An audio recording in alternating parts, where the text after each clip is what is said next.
What if the voice inside you was never meant to be silenced, only heard with love? What if your suffering wasn't a sign of failure, but an unopened doorway to healing? In a world that teaches us to fix ourselves, Buddhism invites us to come home, not as a problem to solve, but as a garden to tend. Today on Trandy Wisdom, we step into the quiet path where self-compassion is not weakness, but the beginning of freedom. 1. The mirror without dust. Seeing yourself without judgment. Inside each of us is a mirror, not made of glass, but made of presence. This mirror does not reflect your face or your titles. It does not care about your successes or your failures. It reflects your being, silently, faithfully, without bias. But over the years, dust gathers, the dust of comparison, the dust of shame, the dust of voices that told you who you should be. And so, you stop seeing clearly. You forget the clarity that was always there. You think something is wrong with you, but the mirror has never been broken, only covered. There is no need to run outside to find your worth. The one you are seeking has always been within. But the world does not teach us to look inward with kindness. It teaches us to fix, to prove, to compete. And so, we judge, not only others, but ourselves most harshly. The Buddha once said, "The fool who knows he is a fool is wise, at least to that extent, but the fool who thinks himself wise is a fool indeed." Dhammapada 63. To see our own confusion is not weakness. It is the beginning of understanding. It is the moment we stop blaming and begin gently returning. The path of mindfulness is the path of clearing the dust, not by force, but by attention. Thich Nhat Hanh often reminded us, you don't need to become someone else. You only need to come back to yourself and touch the peace that is already there. The invitation is simple, but it is profound. Sit quietly, breathe, and see again. Perhaps you have looked in the mirror of your mind and said, "I am not enough." Perhaps you have carried memories that told you you are unworthy of love. But those voices are not your nature. They are clouds, and clouds, even the darkest ones, do not stay forever. They pass. What remains is the sky, vast, open, silent. That sky is you. To see yourself without judgment is not indulgence. It is liberation. When you look with harshness, you create a wall between who you are and who you think you should be. But when you look with compassion, the wall dissolves. You begin to see your wounds not as flaws, but as invitations to heal. Self-judgment is not truth. It is a habit, and like all habits, it can be transformed with mindfulness. Every time you return to your breath, you are choosing kindness over criticism. Every time you say, "It's okay, I'm still here," you are turning toward yourself instead of away. The Buddha taught that all formations, thoughts, feelings, identities are impermanent. They arise and fall. They are not you, but we cling to them. And in clinging, we suffer. We say, "I am angry," or "I am broken," as if these states define us, but they are passing visitors.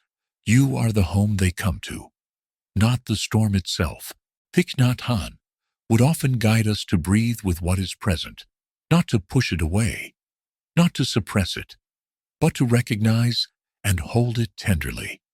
"Hello, my fear," he would say. "I see you. I will take good care of you." Can you do that with your self-judgment? Can you greet it as a teacher, not an enemy? Sit now. Wherever you are, let your body soften. Let your breath arrive and leave, like the tide. Place your hand over your heart if it helps you feel safe, and say inwardly, without expectation, "I am here. I don't need to be perfect. I only need to be real." Realness is not a product of achievement. It is the fruit of presence. When you stop fighting with yourself, you come home. And when you come home, even just for a moment, peace becomes possible again. You are not too much. You are not too late. You are not unworthy. These are stories. They may have been repeated so often that they seem like truth, but they are only echoes. The silence underneath is truer than the noise. Judgment thrives in absence, absence of awareness, of breath, of gentleness. But presence is the medicine. Each mindful breath is a cloth that wipes the mirror clean. You don't need to rush. Even one breath of kindness can begin to change everything. You may think you are far from who you should be, but in the eyes of the Dharma, you are already whole, not because you have reached some goal, but because you are alive, breathing, capable of awakening. Let the mirror within you reflect that. Let it show, not your flaws, but your capacity to return. Let it show your courage to sit with pain, your willingness to be tender, your strength to begin again. There is nothing more beautiful than that. So breathe, and remember, the self is not the enemy. The self is the garden that blooms when you stop pulling up the roots. The self is the bell that rings when you finally listen. The self is the child that only ever asks to be seen. With kind eyes, you are not broken.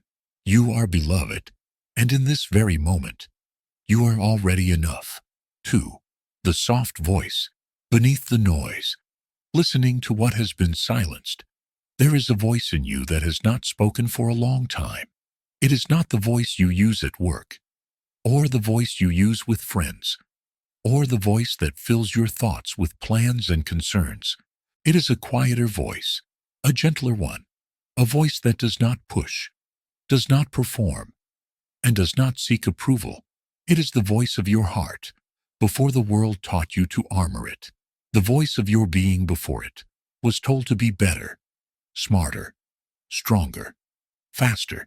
It is the voice of a child who once said, "I hurt," and was not heard, and so it went silent. To hear this voice again is not a matter of effort. It is a matter of stillness, of making space, of remembering how to listen, not with your ears, but with your whole body, with your breath, with your presence, with your willingness to be there, truly be there, for yourself. In the teachings of the Buddha, it is said, if one holds oneself dear, one should protect oneself well. In every watch of the night, the wise man should stay awake. Dhammapada 157. This is not a call to hypervigilance, but to awareness, to stay awake not just to the world outside, but to the world within, to the places in you that have been sleeping, ignored, or covered over, especially the places that still wait to be loved. We live in a time of great noise, external noise. Of course, the voices of media, demand, expectation, but also internal noise, judgment, comparison, anxiety, shame. These inner voices are loud because they have been fed, they have been rehearsed, they have been given a home in the mind. But they are not your original voice. They are echoes of others, conditions passed down, fears passed on, expectations inherited, but never questioned. And when these voices speak, the true voice, the soft one, hides. Thich Nhat Hanh taught us to walk like the Buddha walked, slowly, with care, with dignity, with love, not only on the earth, but within ourselves. Each mindful step is not just a gesture of peace. It is a step deeper into the chambers of our own hearts. And as we walk this way, we begin to hear again what has been waiting. Perhaps you have never listened to yourself without trying to fix yourself. Perhaps you have never allowed your sadness to speak without interrupting it with advice or shame. Perhaps the child in you still whispers, "Do I matter?" And you have answered with silence. To listen deeply is an act of love, not the loud kind, not the kind you shout from rooftops or write in poetry. It is the kind of love that sits beside pain and says, I am here. The kind that does not try to understand everything at once. The kind that simply breathes, and in breathing, says, you are safe now. If you have ever spoken and not been heard, you know the wound it leaves. And if you have ever longed to speak and could not, you know the silence that hardens in the body. Many of us carry this silence in our shoulders, in our stomachs, in our throats. We carry it so long we forget it's there. We mistake it for strength. We call it independence. But really, it is exile. The voice beneath the noise is not demanding. It will not shout to be heard. It waits, patiently, quietly. It waits for you to stop running, to stop distracting, to stop scolding yourself for not healing fast enough. It waits for you to sit, breathe, and say, I want to hear you now. This is why we practice mindfulness, not to escape suffering, but to become spacious enough to hold it, not to achieve something, but to create room in the body, in the mind, in the heart, for the truth to emerge, gently and naturally. Sometimes, when we begin to listen, we hear fear, and that's okay. Fear is often the first guest to arrive. Fear says, you will not survive this tenderness. But it is mistaken. You will. You already have. You are made of softness. You were born of breath. You were never designed to be made of stone. In the stillness of mindful breathing, even fear begins to relax. It does not disappear immediately, but it no longer controls. It becomes just one wave on the surface of a deep ocean. And in that ocean, the soft voice rises. Maybe it says something as simple as, I miss you. Maybe it says, I'm tired. Maybe it says, please stop pretending you're okay. Or maybe it says nothing at all. But you feel its presence, a warm, quiet, knowing that doesn't need words to be true. In the Buddhist tradition, we are reminded that no one is more deserving of our compassion than ourselves. But self-compassion is not an idea. It is a way of being. It is not a sentiment we affirm once and then forget. It is a garden we water daily, with breath, with touch, with kindness, especially when we feel we don't deserve it. Especially then, Thich Nhat Hanh would say, when we ignore the pain in ourselves, we cannot be fully present for the pain of others. But when we cradle our own suffering with mindfulness, we develop the capacity to cradle the suffering of the world. This is not selfishness. This is the beginning of love. To listen to what has been silenced is to touch life in its rawness. It is to hold the parts of yourself you thought you had to abandon to be loved. It is to become, finally, your own home. Sometimes, people ask, but how do I listen? What if I don't hear anything? And the answer is, you begin with breath. You begin by sitting in stillness, not as an enemy trying to interrogate, but as a friend offering space. You say, inwardly, I'm here. I'm not in a hurry. I will not run away. If something arises, hold it. If nothing arises, hold that too. The silence is not empty. It is full of seeds. When the time is right, they will sprout. Trust in the unfolding. You may notice tears. Let them come. They are not a mistake. They are a message. They are the rain that softens hardened soil. Each tear you allow to fall with mindfulness is a release. It is the body saying, thank you for listening. With time, the soft voice will grow louder, not in volume, but in presence. It will become a quiet strength, a place of return, a sacred familiarity within you that says, no matter what happens, I am still here. And one day, when someone else is suffering, you will recognize their silence. You will know how to sit with them without fixing them, because you have sat with yourself. You will know how to listen without needing to speak, because you have listened to the voice in you that was once afraid to speak at all. This is the path of awakening, not a path to rise above being human, but to be fully human, with love, with tears, with breath, with softness, to hear yourself, even when the world is loud, to believe yourself, even when others do not, to return to the voice you once silenced, and say, I'm listening now. The Buddha never said we must be perfect. He said we must be awake, awake to the suffering in us and around us, awake to the breath that sustains us, awake to the quiet miracles in each moment, especially the miracle of presence. The soft voice in you is not lost. It is only waiting. And now, you are learning how to listen under 3. The hands that no longer push away, turning toward what hurts.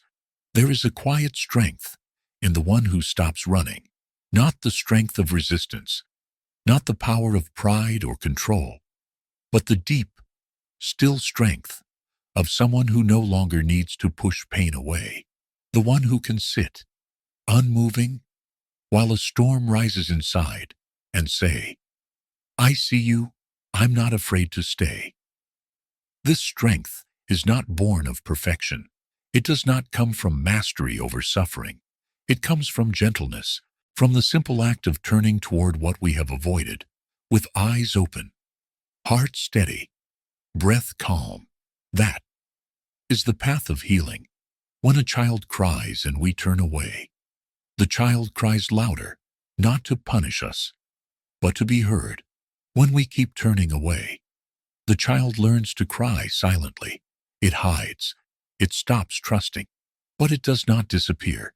It waits beneath years, beneath work, beneath accomplishment, beneath the masks we wear to keep going.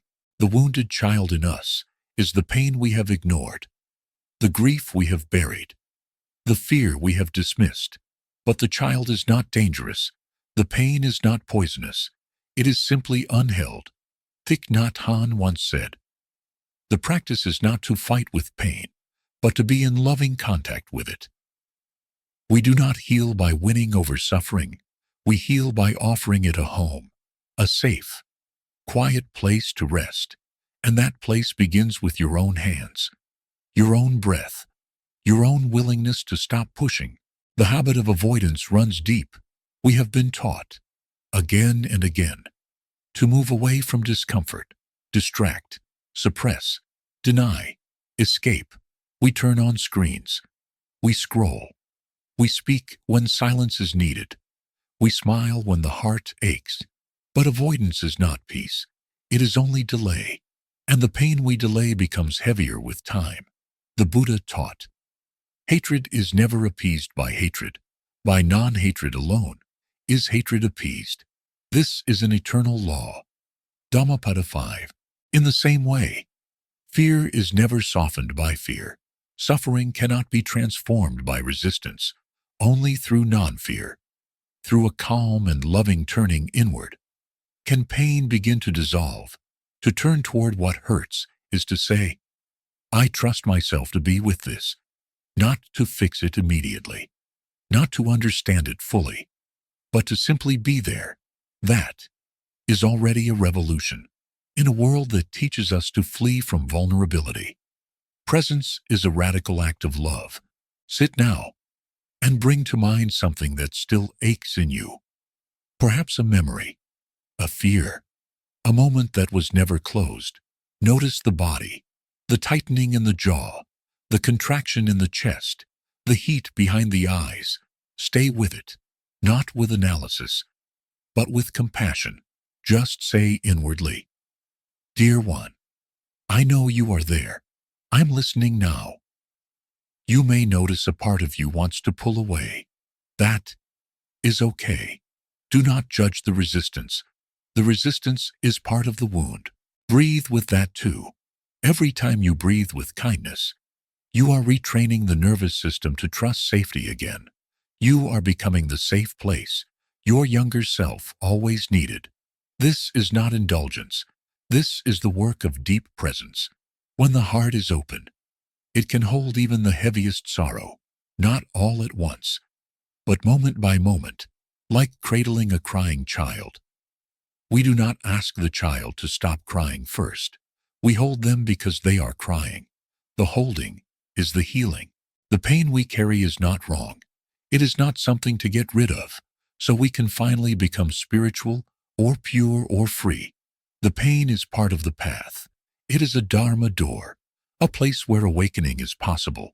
If we stay, there are times when pain visits not as a sharp cry but as a dull fog, a numbness, a heaviness we cannot name. This too deserves our attention.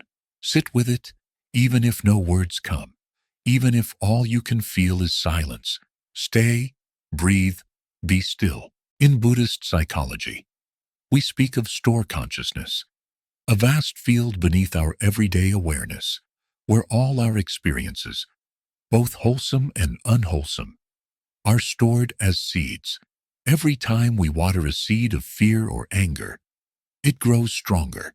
Every time we water a seed of mindfulness or love, it also grows. When we turn toward what hurts with mindfulness, we are watering the seeds of understanding, of compassion, of transformation. And when these seeds bloom, we no longer fear our pain because we know how to care for it. There may be memories in you that still bring shame, parts of your life you wish had never happened. But what if these are not stains to be erased, but stories that need to be retold, with gentleness, with dignity, with truth? Turning toward what hurts is also the act of reclaiming what was lost, not to relive it, but to release it. As you hold your pain, let the breath anchor you. Inhale gently, exhale slowly. Feel the earth beneath you.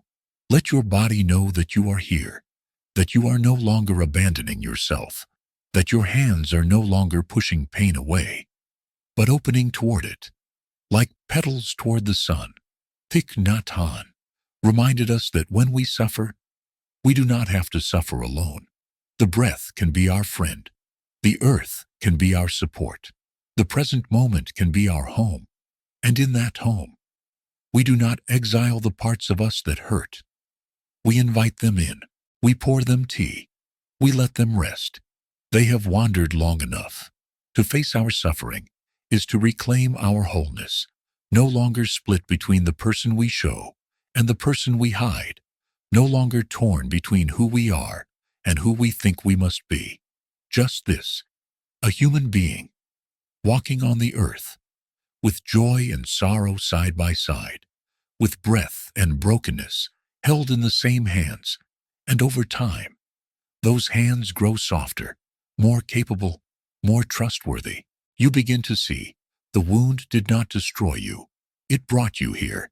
And now, because you have touched your own pain with compassion, you can walk beside others in their pain, not as a fixer, but as a presence, as someone who no longer flees. The self you once rejected is not your enemy. The pain you once avoided is not your failure. It is your teacher. It is the bell that rang to bring you home. And now, you are home. For the garden that blossoms in silence. Nurturing yourself as the path. There is a garden within you. It is not something you have to earn. It does not need to be created. It is already there, perhaps overgrown, perhaps quiet. Perhaps you have not visited it in some time, but it remains untouched by judgment, untouched by the world's noise, waiting for you to come home. In the deepest teachings of the Buddha, we are reminded that peace is not something we chase. It is something we return to when we stop running, when we stop trying to become someone else, when we are simply present. Then peace reveals itself like a flower, opening to the morning light. To nurture yourself is not self-indulgence. It is not selfishness. It is the essence of practice. As Thich Nhat Hanh once wrote, to take care of the present moment is to take care of the future. And what is this care, if not a kind of gardening? Watering the seeds of joy, pulling out the weeds of forgetfulness, creating space for sunlight and silence, to do their quiet work. You are the garden, and you are also the gardener. This is not a metaphor. This is a way of living. So often, we imagine that healing will come in the form of a great insight, a loud awakening, a breakthrough. But in truth, healing comes in stillness, in small, steady choices, in each breath we take without judgment, in each moment we choose to sit, to rest, to walk slowly, to drink tea with full attention. It is in these humble acts that the garden within us learns to breathe again. There may be days when you feel empty. You sit in meditation, but nothing comes. You walk, but the mind is restless. You try to smile, but it feels hollow. These are the moments when the soil is being turned, when old roots are loosening, when unseen work is taking place beneath the surface. Trust this. Do not rush the garden. Nothing that blooms is forced. The Buddha taught, do not dwell in the past. Do not dream of the future. Concentrate the mind on the present moment. Samyutta Nikaya 1:10. This teaching is not a command, but an invitation. Each time you return to now, you nourish the ground of your being. Each time you breathe mindfully, you offer rain to thirsty roots. You do not need to bloom all at once. A single green shoot is enough. One moment of peace, one moment of not blaming yourself, one moment of placing your hand over your heart and saying, I see you. I am here. This is more than enough to begin again. Many of us have been taught that love must be earned, that we are only worthy if we succeed, if we prove, if we improve. But this is not true love. This is fear wearing a mask. True love does not ask you to change before it arrives. It meets you as you are, tired, hurting, confused, beautiful. It sits with you in silence. It asks nothing but your presence. To nurture yourself is to love yourself without conditions. It is to feed what is good and kind in you. It is to rest when you are tired, not because you have finished everything, but because you are alive, and that is enough. It is to speak to yourself as you would to a dear friend. Would you say, you are failing, or you should be better? Or would you say, come sit with me. Let's breathe together. Let's just be for a while. There is a reason the Buddha compared the mind to a field. The mind contains seeds of every kind, seeds of joy, sorrow, anger, love, confusion, clarity. The seeds you water are the ones that grow. When you repeat to yourself, I am not good enough, that seed grows stronger. When you breathe with tenderness and say, I am here for myself, you are watering compassion. And when you forget, which you will, you simply begin again. This is the practice, beginning again, without blame, returning, not out of guilt, but out of love. You do not need to be a perfect gardener. You only need to care enough to stay, to keep showing up, even when it's hard, especially when it's hard. Sit with the stillness. Let it nourish you. You do not need answers right now. You only need space. Space to listen. Space to soften. Space to remember that you are already part of something sacred. This breath, this earth, this body that holds you. You are not separate from life. You are not separate from the trees, the sky, the bird song. You aren't separate from the sunlight that warms a single blade of grass. You belong. You always have. You just forgot for a little while. Thich Nhat Hanh would often guide walking meditation by saying, I have arrived. I am home. This is the mantra of the garden. When you walk slowly, breathing and smiling, you return to the body. You return to the ground and the garden within you. That place of stillness and care blooms a little more. You do not need to understand the whole path to walk it. You only need to take one step, and that step can be taken in silence, in awareness, in peace. Let yourself be simple. Let yourself be quiet. Let yourself be enough. You will bloom not because you force yourself to, but because you have made space. You have stopped running. You have sat down on the earth, hands open, heart soft, and whispered, I am here. And the garden heard you, and the silence answered, and somewhere deep inside, something green and true and ancient began to grow again. This is the path, not a journey of becoming someone else, but a return to who you already are when you are fully here, not a self to fix, but a self to tend, not a wound to erase, but a soil to enrich, not a destination, but a practice, one breath, one moment, one seed at a time. This is how the garden blossoms, in silence, in kindness, in you. You don't need to fight yourself to be free, and you don't need to become someone else to be whole. Right here, with your breath, your body, and your presence, you already hold everything you need to begin again. The Buddha never asked us to be perfect, only to wake up, to return to this moment, to touch our suffering with compassion, and see ourselves not as mistakes, but as miracles in progress. As you step back into the world, may you walk gently, speak kindly, and remember that the garden within you blossoms, not through striving, but through presence. You were never the enemy. You have always been the one waiting for your own love. Thank you for being here with Trandy Wisdom. Until next time, breathe, smile, and come home to yourself.